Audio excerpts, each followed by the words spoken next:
Halo, assalamualaikum sahabat. Kita bahas kelanjutannya ya. Kali ini saya mau menerangkan kepada sahabat bagaimana cara membersihkan kerak di bagian ruang intake ya, ataupun ruang exhaust ya pada kophead motor Mio ya. Kali ini saya ingin memperkenalkan sebuah alat pembersih kerak ya yang berbentuk seperti ini ya. Sobat bisa membuatnya sendiri di rumah dengan berbahan kayu. Terus sobat bisa mengisinya dengan kawat pada tali close atau tali rim ya, dan sobat potong, terus sobat masukkan ke dalam lubangnya ini ya. Bisa sobat buat sendiri di rumah, dan alat ini sangat mudah berfungsi ya untuk membersihkan bagian-bagian kerak di dalam lubang intake ataupun lubang exhaustnya ya.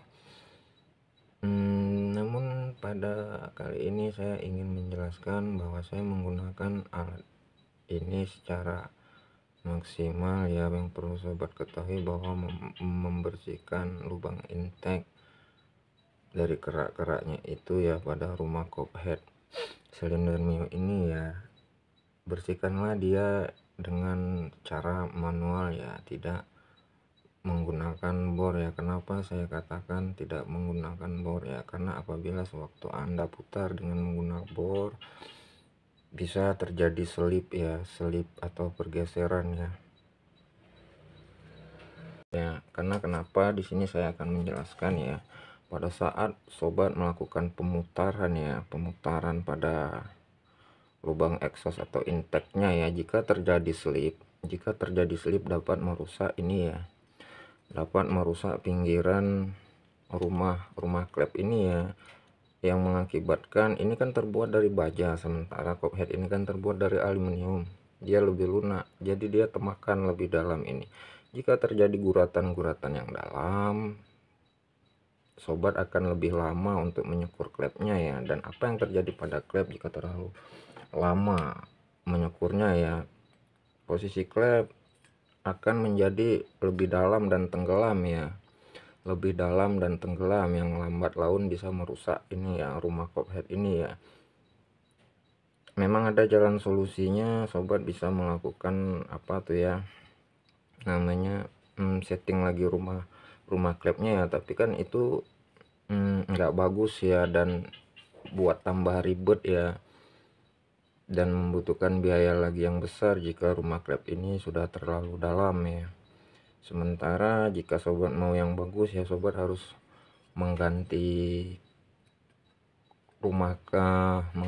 kop silinder ini ya. Dan sobat harus tahu, jika sobat masih memiliki barang yang ori ya, sobat harus tahu berapa harga kop silinder ini ya. Harganya cukup mahal sobat, jadi usahakan jangan sampai merusak nih ya. Apalagi sobat punya masih ori, masih presisi begini ya, belum banyak lecet-lecet ya, jangan, karena itu merusak bagian kophead ya, merusak rumahnya ya. Karena kenapa, ini kan baja ya, sementara ini aluminium, gampang kalahnya. Memang kalau untuk pengerjaan sih cepat, apalagi kalau untuk orang bengkel ya, dia melakukan pengerjaan yang sangat cepat dengan menggunakan alat bantu bor. Tapi kalau menurut saya itu jangan, ada baiknya lakukan dengan cara manual untuk menghindari kerusakan pada rumah klep ini ya, yang dapat menimbulkan restorasi selanjutnya yang membutuhkan biaya mahal ya, atau dapat menyebabkan pergantian kophead ini secara cepat ya, yang harganya cukup menguras kantong ya. Kalau yang ori ya sekitar hampir 600 ribuan, ini kan sayang ya. Jadi jika sobat memiliki barang yang masih orisinil yang bagus seperti ini, jangan ya, saya sarankan jangan. Terus yang kedua, apabila ini kawat-kawat baja ini sampai masuk ke dalam, nggak kelihatan ya, ke dalam botol klep ya, kita bilang terus ke dalam botol klep ya, itu sangat berbahaya sobat. Bisa bulu kawatnya itu masuk ke dalam celah botol klep, itu bisa mengakibatkan lecet botol klep bagian dalamnya. Itu akan mempengaruhi kinerja klep itu sendiri ya, dimana setelah menjadi baret dalam botol klep itu ya, akan cepat terjadi kekoplaan pada klep ya. akan cepat klep mengalami kekoplaan yang ujung-ujungnya kita ganti bos klep nanti ya. Kalau bos klep yang ori itu sobat mau tahu harganya berapa? Sekitar 170 ribuan ya, sangat mahal ya. Jadi saya sarankan jangan ya, jangan. Lihat ini botol klep ori yang sudah 12 tahun saya pakai, sedikit pun tidak memiliki goyang ya, tidak memiliki goyang ya, masih sangat layak digunakan. Itulah bedanya barang ori dengan barang yang pengganti lainnya ya. Jadi masih bisa bermanfaat untuk jangka waktu yang sekian lama, tidak memiliki goyang ya. Cukup padat masih ya. Jadi saya sarankan jangan sampai merusak dinding dalam bagian botol klep tersebut ya. Makanya saya bilang kan, untuk teknik membersihkan dengan alat bantu bor, setelah sobat berhasil membuat alat seperti ini, saya sarankan jangan, walaupun sobat bisa membuatnya sepresisi ini ya. Saya contohkan ya, kalau ini saya buat presisi banget mutarnya, sobat bisa lihat ya tingkat kepresisiannya ya, sangat presisi.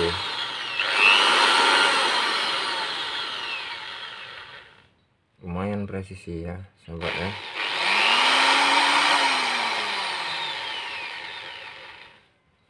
Tapi saya sarankan jangan menggunakan cara yang seperti itu, walaupun pengerjaannya nampak begitu cepat ya. Kenapa? Hal yang pertama kali dirugikan adalah si pemilik kophead tersebut ya, apalagi kopheadnya masih ori ya, sangat mahal harganya sahabat.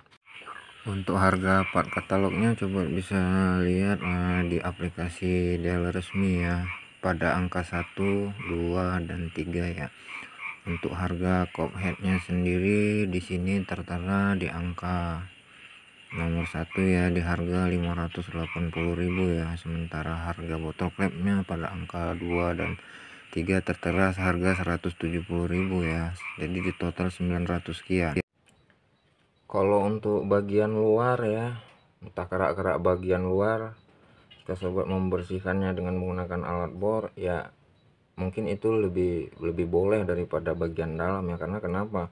Bagian luar ini kan dia tidak mempengaruhi ukuran ya, tidak mengaruhi ukuran kinerja daripada bagian dalam. Cuma untuk bagian luar jika membersihkan ini ya, harap pada posisi semua mesin sudah tertutup, sudah terpasang ya, baru sobat bersihkan ya. Sudah tertutup, minimal tertutuplah bagian-bagian ini ya, tepi-tepi yang diposisikan sebagai penutup ya, agar tidak merusak tepi-tepi ini pada saat kita melakukan pengeboran ya. Kalau selip kemari dia bisa melakukan lecetan-lecetan di sini ya, nggak rata lagi dia. Jadi sobat menutupnya harus terpaksa menggunakan lem ya, itu saja sebenarnya. Kalau untuk bagian luar mungkin jika digunakan alat bor seperti itu mungkin lebih cocok untuk bagian luar ya. Kalau untuk bagian dalam saya sarankan jangan. Oke.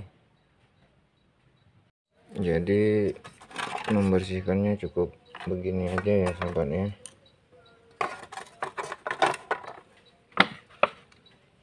Tidak perlu menggunakan mesin bor ya, cukup menggunakan manual aja. Jadi sobat bisa lihat pergerakannya secara halus tanpa harus merusak bagian-bagian yang sangat rawan jika rusak ya. Jadi sobat cukup melakukan dengan manual aja ya, sambil memperhatikan arah-arah bulunya jangan sampai menyentuh ke bagian yang bisa membuat dalam kophead menjadi cacat ya. Cukup santai dan lakukan perlahan-lahan ya, nggak perlu buru-buru, yang penting hasilnya lumayan bersih dan menjaga kepresisian isi dalam kophead original yang masih layak pakai dan mampu kita gunakan dalam umur yang panjang ya. Setelah itu kamu bersihkan sisa packing yang dengan menggunakan mata pahat yang mempunyai sudut tertentu ya, jangan menggunakan cutter, nanti bisa selip. Setelah lanjut kamu bersihkan dengan menggunakan amplas ya. Perhatikan grid amplas tidak boleh terlalu kasar ya, agar tidak terlalu banyak mengikis ruang kompresi ya, yang bisa mempengaruhi jumlah torsi tekanan pada ruang bakar yang juga akan mempengaruhi kinerja mesin ya. Ampaslah dia dengan grid-grid tertentu ya, seperti grid 500 boleh, 800, bahkan grid 1000 boleh ya. Jangan mengampasnya dengan grid yang terlalu kasar ya, itu menyebabkan guratan akan terlalu dalam dan akan membentuk ruang kompresi yang lebih besar ya. Itu juga akan mempengaruhi kepadatan kompresi pada motor standar sahabat ya. Jadi perlu diperhatikan sampai ke situ, amplas dengan rapi ya, kira-kira sampai bersih, tidak ada lagi kerak-keraknya, dan ampas bagian tepi-tepi sisa packing ya, jika ada packing yang menempel ya. Secara perlahan ya, lakukan semuanya secara baik ya, secara merata ya. Dengan baik dan benar, pengerjaan akan lebih mudah dan kepresisian motor akan lebih maksimal ya, sehingga akan menghasilkan motor yang kinerjanya halus ya. Perhatikan setiap sisi-sisinya ya. Lanjut sobat mencuci dengan minyak ya, lakukan pencucian secara bersih. Setelah dirasa cukup bersih ya, sobat bisa gunakan nih minyak solar buat pembersihannya. Kenapa harus solar ya? Karena solar sedikit lebih murah dan hemat, terus dia bisa dipakai berulang-ulang, sisanya yang nggak cepat kering. Kalau yang kotor tinggal disaring, bisa dilakukan untuk penyucian mesin yang lainnya ya. Lanjut kita lakukan penyemprotan dengan kompresor ya. Lalu sobat bisa langsung membersihkannya dengan semprotan kompresor ya, supaya kop head silinder ini bersih tuntas sebelum kita melakukan penyekuran ya. Lakukan dengan merata ya, sehingga dia bersih total ya. Utamakan dia bersih sampai total ya. Jadi biar aja kop head silinder kita terlihat buruk dari luar ya, tetapi isi dalamnya bagus ya. Biar aja terlihat buruk dari luar, tetapi isi di dalamnya bagus ya. Saya rasa lebih baik begitu ya, buruk terlihat di luar tetapi memiliki isi di dalam yang baik ya. Jadi kinerja motor pun masih halus ya, karena isi di dalamnya itu baik. Lakukan penyemprotan secara merata ya, sampai benar-benar bersih. Jika belum bersih, bilas lagi ya, dengan menuangkan atau menambahkan sedikit minyak ya. Dan hal terakhir, sobat bisa mengeringkannya dengan menggunakan pertalit ya. Penyemprotan terakhir hanya membutuhkan sedikit pertalit. Tujuannya apa? Supaya dia kering sempurna. Karena kalau solar kan dia nggak kering, jadi kita sedikit hemat dalam menggunakan dan memanfaatkan minyak untuk sebagai media pencucinya ya. Saya kira cukup sekian dulu ya sahabat. Jika menurut sahabat tutorial ini bermanfaat ya, saya ucapkan alhamdulillah.